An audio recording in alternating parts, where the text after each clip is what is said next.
Hello students, welcome to Navanko digi lessons. Students, आज हम class 11th special English का lesson 2 पढ़ने जा रहे हैं और हमारा लेसन 2 है व्हाट द मून सॉ और इसके राइटर हैं Hans Christian Anderson. First of all, let us know something about the writer. Hans Christian Anderson 1805 to 1875 was a Danish writer. Hans Christian Anderson का जन्म 1805 और इनकी डेथ 1875 को हुई।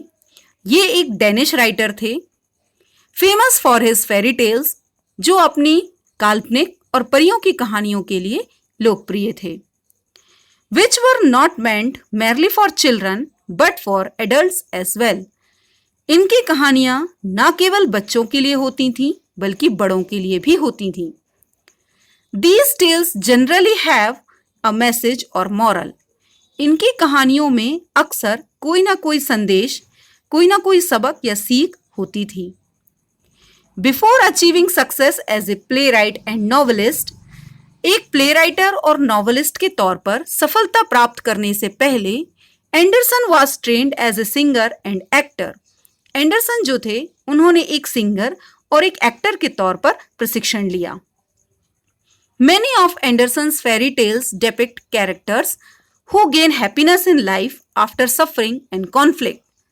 एंडरसन की फेरी टेल्स में जो पात्र होते थे वो दर्शाते थे कि उन्हें बहुत ज़्यादा सफरिंग्स यानी बहुत ज़्यादा कष्ट झेलने के बाद, बहुत संघर्ष करने के बाद अंत में खुशियां प्राप्त होती। द अगली डकलिंग, अगली मतलब होता है बदसूरत, डकलिंग का मतलब होता है बतख का बच्चा। The ugly duckling and the little mermaid, mermaid मतलब होता है जलपरी, are Andersen's most lovable, sensitive and widely read works. The ugly duckling और लिटिल मरमेड एंडरसन की बहुत ही प्यारी, संवेदनशील और बहुत ज्यादा पढ़े जाने वाले वर्क्स हैं। चलिए अब हम हमारे लेसन के इंट्रोडक्शन को भी देख लेते हैं। What the moon saw is a fairy tale.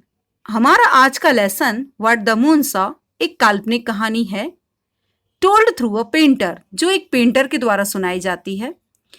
The tale describes what the moon saw for 32 successive evenings. इस कहानी में बताया गया है कि चांद लगातार 32 रातों तक क्या क्या दृश्य देखता है, वो आकर पेंटर को सुनाता है। उन्हीं का वर्णन इन कहानियों में दिया गया है। Here are the first 2 evenings as seen by the moon.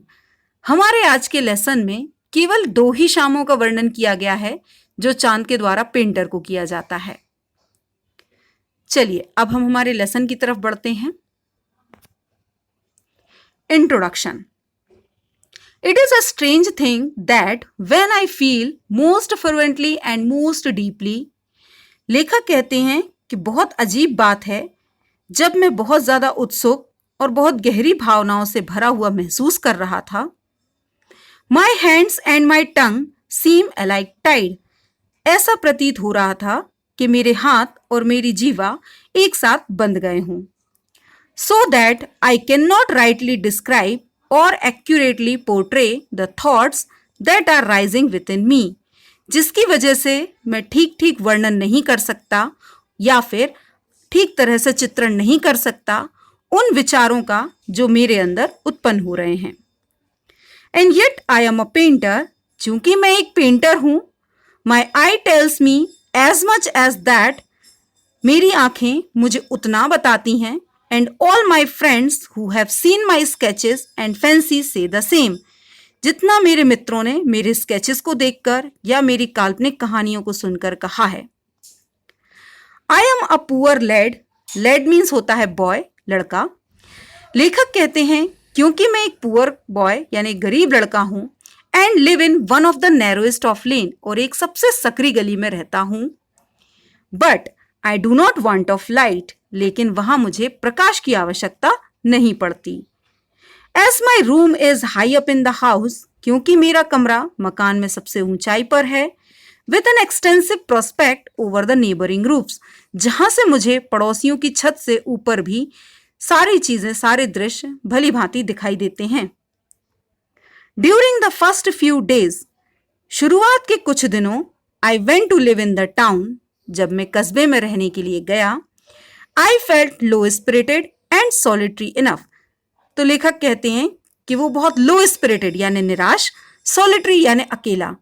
वो कहते हैं कि मैं बहुत लो स्पिरिटेड यानी बहुत निराश और बहुत अकेला महसूस करता था। Instead of the forest and the hills, green hills of former days, और मैं याद करता था उन वनों को, उन हरी भरी पहाड़ियों को पुराने दिनों की, यानी अपने गांव की। I had here only a forest of chimney pots to look out upon. यहां पर उन्हें बाहर देखकर सिर्फ चिमनी पॉट्स के जंगल ही दिखाई देते।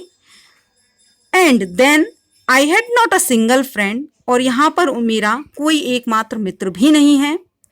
Not one familiar face greeted मी, एक भी फेमिलियर यानी परिचित चेहरा मेरा अभिवादन नहीं करता है।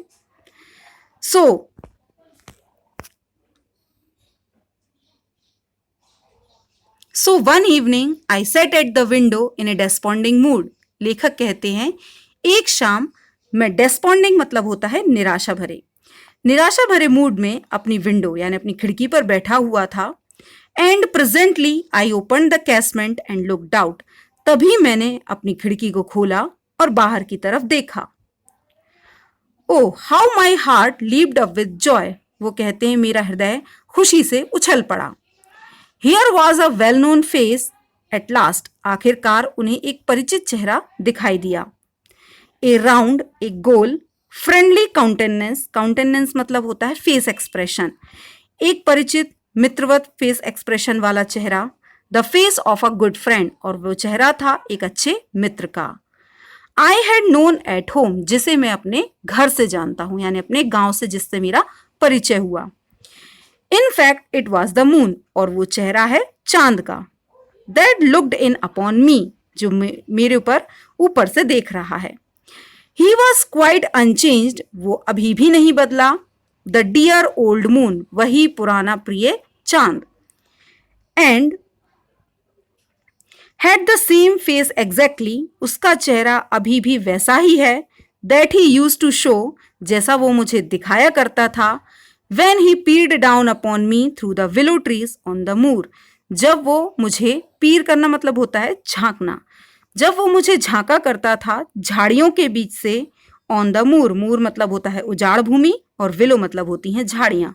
जब वो मुझे एक उजाड़ भूमि में झाड़ियों के बीच से झांका करता था। I kissed my hand to him over and over again as he shone far into my little room. जैसे कि वो दूरी पर मेरे कमरे में अपनी रोशनी बिखेर रहा था, मैं अपने हाथ को झूमता और बार बार उसका अभिवादन करता। For his part promised me that every evening when he came abroad he would look in upon me for a few moments। और चांद अपनी तरफ से प्रॉमिस करता कि हर शाम जब भी वो अब्रॉड यहाँ पर यूज किया गया है टाउन के लिए, इस कस्बे में आएगा, वह कुछ समय के लिए मुझसे मिलने जरूर आएगा। This promise he has faithfully kept, अपने इस प्रॉमिस को उसने विश्वास के साथ निभाया। It is a pity that he can only stay such a short time when he comes, लेकिन दयनीय बात यह है कि वह कुछ ही समय के लिए मेरे साथ रुक पाता था। वेन एवर ही अपीयर्स, जब कभी वो दिखाई देता, he tells me of one thing और अनदर, तो वो मुझे एक या दूसरी कोई ना कोई बात बताता। That he has seen on the previous night, जो कुछ उसने पिछली रात को देखा, और ऑन दैट सेम इवनिंग, या जो भी वो इस शाम को देख कर आया। Just paint the scene I describe to you, this is what he said to me, और वो मुझसे केवल यही कहता कि पेंट करो जो कुछ मैं वर्णन करता हूं। And you will have a very pretty picture book, और तुम्हारे पास एक बहुत ही सुंदर पिक्चर बुक बनकर तैयार हो जाएगी। I have followed his injection for many evenings, कई शामों तक मैंने उसके इंजेक्शन मतलब होता है आदेश, कई शामों तक मैंने उसके आदेशों का पालन किया। I could make up a new 1001 nights in my own way. लेखक कहते हैं मैं अपनी खुद की 1001 नाइट्स बनाकर तैयार कर सकता था out of these pictures, in pictures की सहायता से। 1001 नाइट एक स्टोरी कलेक्शन बुक है जिसमें अरेबियन स्टोरीज का कलेक्शन है। तो लेखक कहते हैं कि चांद की कहानियों का वर्णन सुन के उन्हें लग रहा था कि वो एक और 1001 नाइट्स जैसी किताब बनाकर तैयार कर देंगे अपने ही तरीके से, अपनी इन पिक्चर्स से। But the number might be too great after all, हालांकि ये संख्या बहुत बड़ी है। The pictures I have here given, जो पिक्चर्स यहाँ पर दर्शाई गई हैं, have not been chosen at random, वो किसी उद्देश्य से नहीं चुनी गई हैं, but follow in their proper order, बल्कि जिस ऑर्डर में इन पिक्चर्स को रखा गया था उसी ऑर्डर से शुरुआत की 2 कहानियों को चुना गया है। Just as they were describe to me, जैसा उनका वर्णन मुझे किया गया चांद के द्वारा। सम ग्रेट गिफ्टेड पेंटर और सम पोएट और म्यूजिशियन, कुछ ग्रेट गिफ्टेड पेंटर होंगे, गॉड गिफ्टेड, और कुछ अच्छे कवि हो सकते हैं, म्यूजिशियन संगीतकार हो सकते हैं, may make something more of them if he likes, वो इनसे कुछ और बेहतर कर सकते हैं यदि वो चाहें तो। What I have given here are only hasty sketches, मैंने तो यहाँ केवल जल्दी में बनाए हुए स्केचेस ही दिए हैं, hurriedly put upon the paper, जो जल्दबाजी में पेपर ऊपर उतारे गए, with some of my own thoughts interspersed, जिसमें मैंने खुद के कुछ थॉट इंटरस्प्रेस्ड किए। इंटरस्प्रेस्ड करना मतलब होता है मिक्स करना, मिलाना, यानी चांद के द्वारा वर्णन की गई कहानियों में कुछ कहानियां लेखक ने खुद इंक्लूड की हैं। For the moon did not come to me every evening, क्योंकि वो कहते हैं कि चांद हर शाम मुझसे मिलने नहीं आ पाता था। A cloud sometimes hid his face from me, कई बार बादल उसके चेहरे को मुझसे छुपा लेते थे। तो उस समय पेंटर जो हैं वो खुद अपनी कहानियों को लिखते थे। चलिए अब हम हमारी इवनिंग्स की स्टोरी पर बढ़ते हैं। फर्स्ट इवनिंग, ये पहली इवनिंग का वर्णन जो चांद पेंटर को सुनाता है और पेंटर इस कहानी में बता रहे हैं। Last night I was coating the moons own word, पिछली रात, यहां पर आई जो है वो लेखक हैं, वो कह रहे हैं कि मैं चांद के शब्दों का वर्णन कर रहा हूं।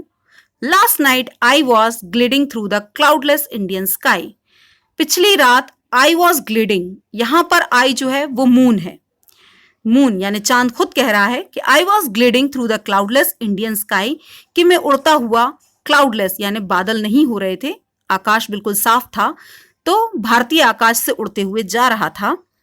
माई face was mirrored in the waters of the Ganges, और मेरा चेहरा जो है वो गंगा के पानी में, मैं अपने चेहरे की छवि जो है वो देख रहा था। गंगा का पानी मुझे मिरर की तरह यानी आईने की तरह दिख रहा था, जिसमें मैं अपने चेहरे की छवि देख रहा था।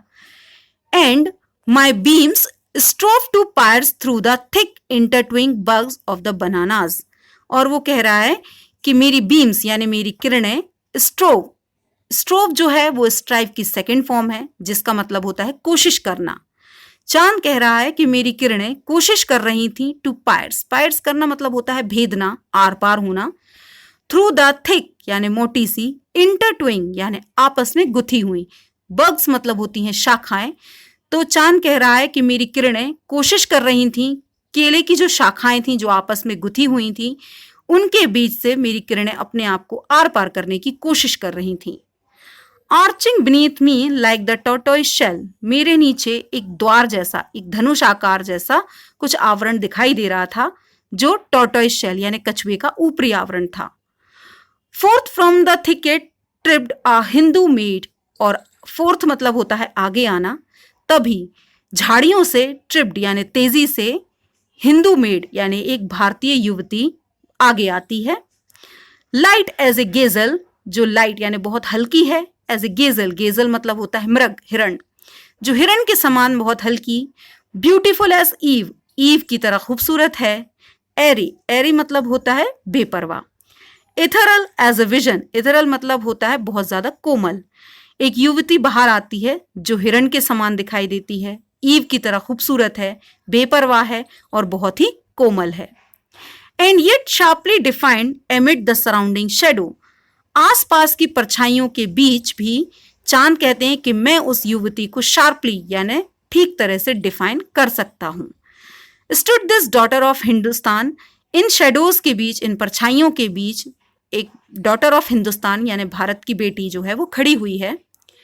आई could read on her delicate brows, मैं पढ़ सकता हूँ उसके डेलिकेट, डेलिकेट मीन्स होता है कोमल, ब्रो यानी मस्तक, उसके कोमल मस्तक पे मैं पढ़ सकता हूँ द थॉट, उन विचारों को, that had brought her hither, hither means होता है यहाँ, जिस विचार से वो यहाँ आई है उस विचार को मैं उसके कोमल मस्तक पर पढ़ सकता हूँ। The thorny creeping plants tore her sandals, thorny मतलब होता है कटीले, क्रीपिंग प्लांट्स मतलब होता है जंगली पेड़, जो कांटेदार जंगली पेड़ हैं उनकी वजह से उसकी सैंडल्स जो है वो टूट गई हैं। But for all that she came rapidly forward, फिर भी वो तेजी से आगे आती है। The deer that had come down to the river to quench her thirst, जैसे एक हिरण नदी के पास नीचे उतर कर आता है। टू क्विंच, क्विंच करना मतलब होता है बुझाना, थर्स्ट मतलब होती है प्यास, जैसे कोई हिरण भागते हुए नदी के पास आता है अपनी प्यास बुझाने के लिए, वैसे ही ये युवती तेज कदमों से चलकर आगे आई है। Sprang up with a startled bound, और वो एकदम से चौंक जाती है। For in her hand the maiden bore a lighted lamp, जैसे कि उस मेडन के हाथ में एक जलता हुआ दीपक रहता है, तो उस दीपक को बुझने से बचाने के लिए वो उसे सहारा देती है। I could see the blood in her delicate finger tips, तभी मैं देखता हूँ कि उस कोमल युवती की उंगलियों के पोरों से खून निकल रहा है। As she spread them to screen before the dancing flame, क्योंकि वो डांसिंग फ्लेम यानी छटपटाती हुई उस लौ को बुझने से बचाने के लिए अपनी उंगलियों से सहारा देती है, तभी उसकी उंगलियां जल जाती हैं और उसकी उंगलियों से खून बहने लगता है। She came down to the stream, वो नीचे की तरफ नदी के पास आती है। And set the lamp upon the water, और उस दिए को पानी पर बहा देती है। And let it float away, और उसे आगे की तरफ बहने देती है। The flame flickered to and fro, उस दिए की लौ इधर उधर फड़फड़ा रही है। फ्लिकर्ड करना मतलब होता है फड़फड़ाना, टू एंड फ्रो यानी यहां वहां आगे पीछे। And seemed ready to expire, ऐसा प्रतीत हो रहा था कि वह बुझने ही वाली है। But still the lamp burned on, लेकिन फिर भी वो दिया जलता रहता है।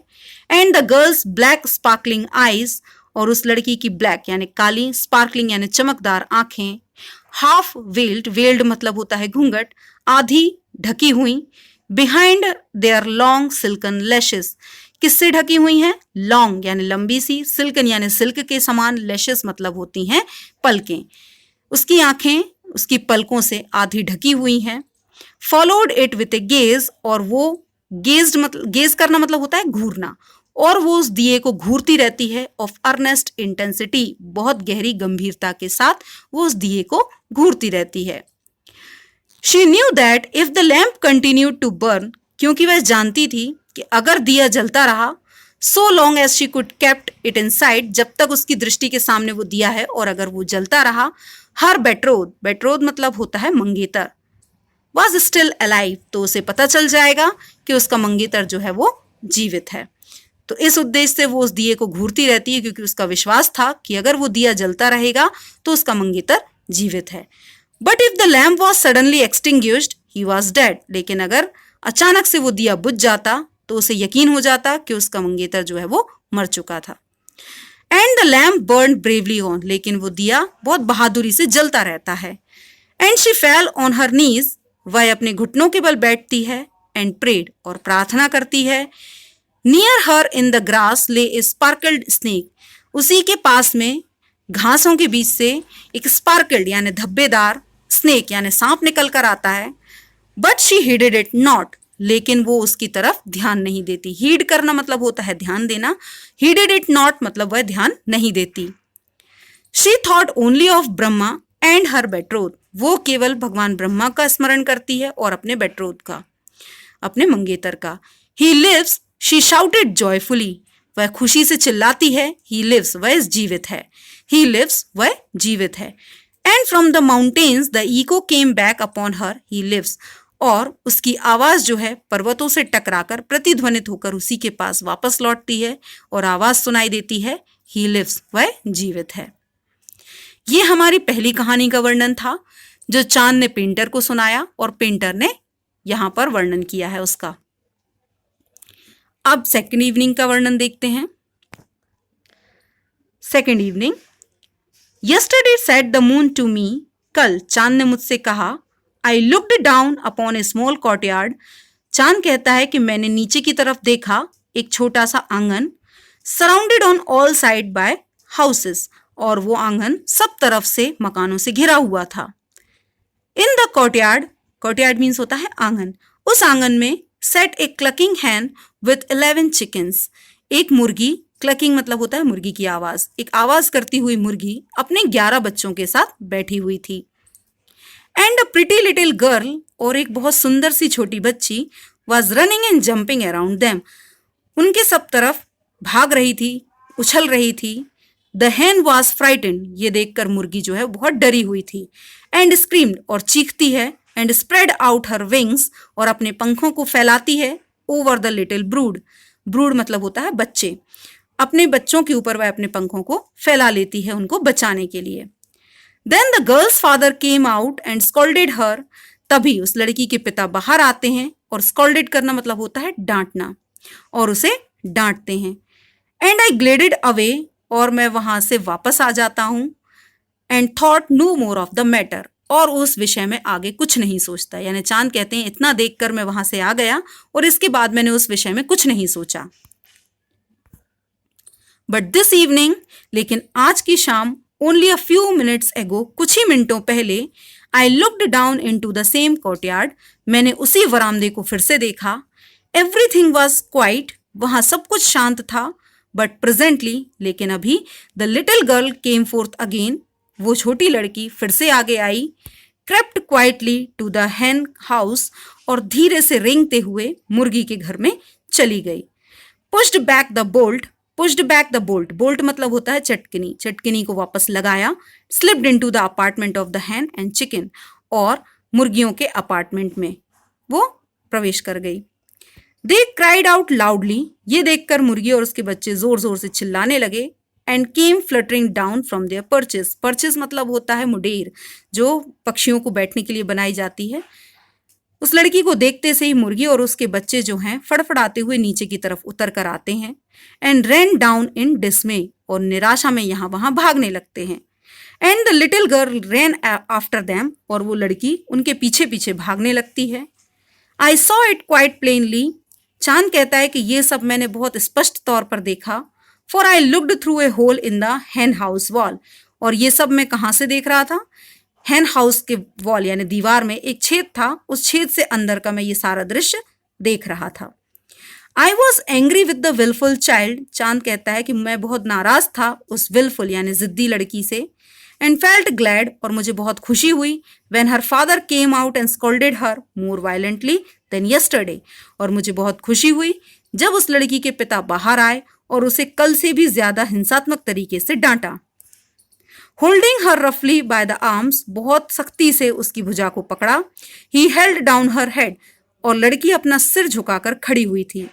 And her blue eyes were full of large tears, उसकी नीली आंखें आंसुओं से भरी हुई थीं।